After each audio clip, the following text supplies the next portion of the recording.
Biglang nagbago yung alok sa akin ni Joseph.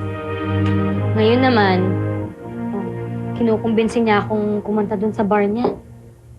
Naku ha, Catherine ha. Sabi ko na nga ba. Tingnan mo.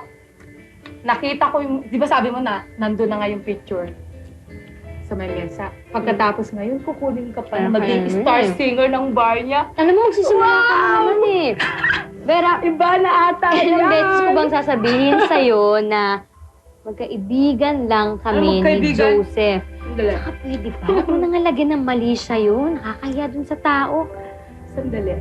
Di ba ikaw din nagsabi na yung tao na yun at talagang mabait at saka, hey, ibang-iba siya sa mga nakilala mo. So, paano nga pala pag niligawan mo? Sasagutin mo kaya siya.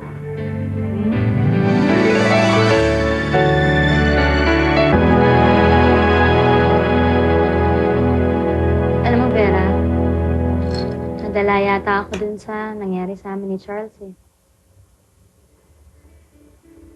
Hindi ko alam kung kaya ko pang magmahal ulit kahit sino pa siya. Alam mo, kung makuha pa yan ng iba at mabibingwit yan, naku, pagsisisihan mo yan, ikaw din. Ako nagtataka tuloy ako. Ano kaya ipinakain sa'yo ni Joseph at botong-boto ka sa kanya? Oy, maayos naman yun, di ba? At saka ayaw kong tumanda kang dalaga. Alam mo, pag na-inlove ka, may lungkot.